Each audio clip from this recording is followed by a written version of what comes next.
Hello everyone and welcome back to Football Manager 2018 and the second part of this experiment where we're giving a non-league team the perfect shell to their club to go on and become one of the best teams, at least in England, if not in the world. So when we left off last time, it took them a little bit of time to get going, but Harrogate Town have exploded up the league with 3 consecutive first place finishes and 2 cup competitions alongside that as well to boost their trophy cabinet. They're now into League One. We're going to take a look at how they do over the next couple of years, because hopefully they will go all the way up into the Premier League, and then we can see how their first seasons in the Premier League unfold. As a little reminder, they have been absolutely splashing the cash recently. £12 million spent this summer, £4 million spent last season, but £40 million spent the season before. They've got Mignolet, they've got Ward-Prowse, they've got some big names in the club, and they should clean up in League One this season. The only thing to take note of is their sugar daddy owner has taken a step back. He's now a back-end sugar daddy, so it'll be interesting to see if the money does start to dry up, because they've only got £10 million in their bank balance and a £3 million a week wage budget. So this is going to be really interesting to see if the financial problems take hold of the club or whether that sugar daddy will continue to keep them afloat. But let's go forward 1 year and take a look at how they're doing in League One. Well, yet again, they have managed to win the title, taken League One by storm again. They've now got Kuma Babacar in their club, so there should be plenty of goals, but their finances are still only secure. But if we start off with the league and how they got on in their fixtures, they got off to a blistering start once more, but out of the Carabao Cup to Colchester, 3-2 in extra time. Not a good performance there, but winning almost every game in the league. Won in the FA Cup first round, continuing to win in the Checkatrade Trophy as well. Got through in the second round 6-0 against Mansfield. Beat Norwich 2-1 in the third round. Barnsley in the fourth round. Could we see a good cup run? It ends with Southampton 3-1 away from home there, so still some work to do to catch up and compete with the big Premier League teams. But their League One form absolutely unbelievable, destroying everybody. They were knocked out with the Checkatrade Trophy quarter-final, so just the league title this season. No supporting trophy to go in that cabinet with all the others. But if we have a look at where they finished in League One last season, or not just where they finished, but how much they finished at the top, 30 points clear of Millwall. They lost just 1 game all season, which is a little bit unfortunate. I think that was, there you go, away against Gillingham. I think that's a new feature. I quite like that. But they won 41 matches. They just lost away to Gillingham. Had they not done that, and Gillingham, bottom club beat Harrogate, who would have gone unbeaten otherwise. That is really quite funny. But they've absolutely dominated, as you would expect. If we look at their transfer history and go back to last season, you can see they only spent 15 million. So they had that one season where they spent 40, but I think financial fair play is reining them in a little bit. They've already spent 8 million this season now that they're into the Championship. I just want to have a quick look at Kuma Babacar. 29 years old now. I remember when he was a wonder kid, but he got 30 goals in 41 games, 31 in 45 in all competitions. But moving from Roma to League One, he has absolutely cleaned up, just as you would expect him to do. If we have a quick look at their club details, you can see the reputation now dropped down by 1,700 from where they started, but the club attendance continues to go up despite being at the cap. Back-end sugar daddy still there, which means their finances still relatively afloat, but only 8-9 million in there. Their wage budget has also gone down by about 200,000 to below 3 million now, which will be more sustainable for them, but they might have more work to do than that, because they do only have secure finances, and their back-end sugar daddy may eventually pull his money out of the club.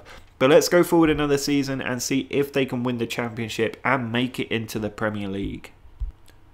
Well, as you can see, they are an absolutely unstoppable force.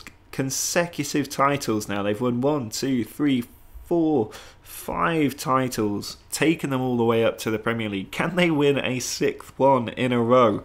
You can see they've now got Divock Origi in the team. If you have a look at that senior squad schedule for last season, you can see they got off to a pretty good start. A few defeats in here though, including in the Carabao Cup where they have struggled. and defeats there in the Championship as well. They won in the FA Cup 3rd, 4th round before losing to Preston 2-1, and in the league they did not require any playoffs. They did manage to win the title, but it is not as convincing as previous title wins have been. And if we have a look at how close they were just 5 points ahead of Sunderland. Interesting that Newcastle down there as well, beaten by Sunderland towards automatic promotion, but they will be joining them in the Premier League next season. So they did manage to win the league, but it was not easy. They have now won 5 straight titles though, which is really nice to see. Finances okay instead of secure. If we look at their transfer history in the Premier League now, they spent £65 million already. Last season they spent £45 million on new players, including Ricardo Pereira from Liverpool, who joined them and did very, very well in the Championship. He also brought in Kelechi Iheanacho from West Ham, 26 years old now in the game. He got 12 Championship goals. A step up from the 5 he got in the Premier League the season before. But bringing in the likes of Divock Origi is certainly going to help them out. I just want to have a quick look at the club history, where you can see all of the titles that they've picked up. They are all titles that they've won since we gave them this money. They had no titles before that, and there you can see confirmation of that. If we look at their best 11, and then they've got Simon Mignolet in there with 110 appearances now. Top goal scorer is John English with 57. No, Sam Vokes with 61 in 130. Still at the club and played 24 games last season as well. 16 in League 2. He got 15 in the National, 16 in League 2, 16 in League 1 and 8 in the Championship. Be interested to see if he gets any Premier League games as the club's top goal scorer since this started. Kuma Babacar in there as well. So quite interesting the way that they're managing to keep players that they signed a few years ago and continue to put them out, but I think that might have to change in the Premier League, which is why they spent £65 million already. But let's go forward 1 year and see how their first season in the Premier League unfolds. Well, we are now 1 year into the future, and you can see they did not win the Premier League title. They barely avoided relegation, 17th in the league. They do now have rich finances though, and I imagine the gate receipts are a big factor of that with such a big stadium and the higher ticket prices associated with it. They've got Philip Cocu in charge now, but let's have a look at how last season unfolded for them. And you can see very, very traffic light form here. They did go through it in the Carabao Cup before losing to Man United 3-1 and then losing to them in the Premier League as well. Really struggling quite a lot. That win against Newcastle really helping them, beating Reading 2-1 in the FA Cup, but their league form atrocious, and they somehow managed to stay up here. I have no idea how, because their form is so poor. If we have a quick look at that league table, you can see they only managed to do it by 3 points. They hit that 40 points magic total that they say is enough to keep you up. Swansea weren't able to keep pace, and ultimately they did just about manage to do it right at the death. But given they were only 3 points clear, their form at the end did not help them. That win over Sunderland was what ultimately kept them up, because their goal difference would have taken them down. Origi and Babacar with the goals there, and that draw with Leicester just giving them a bit more security, but really not that great for them. If we look at their transfer history, they've already spent £32 million so far this season, but last season they spent £89 million. £43 million of players went out, but that's a huge amount of money to spend. They brought Tuanzebe in, Origi, Ben Chilwell in, Ryan Kent from Watford and Lewis Dunk from Middlesbrough as well. So some big names coming in. Gundogan, Breel Mbolo coming in as well. Papadopoulos as well. But their big players going out, they had Ricardo Pereira go to Napoli for £30 million, so that wouldn't have helped them very much either.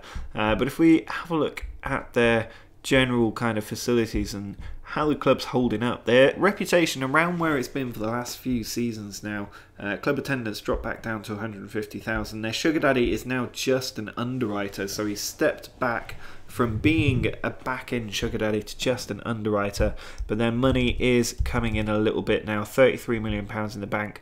A wage budget is lower than it was when they were back in League 1 at 2.7 million, but you can see they've improved the training facilities from 19 to 20, but the youth facilities have gone down from 20 to 19, which is quite interesting. And if we have a look at their best 11 and see who the top goal scorer is now, Babacar's there with 62, just pipping Sam Vokes. I just want to see if he did actually get any game time. He has left now went to Sheffield Wednesday, stayed in the Championship, so no longer adding to his goal tally, which has allowed Khouma Babacar to launch out in front. 23 goals in the Championship and 7 in the Premier League for him.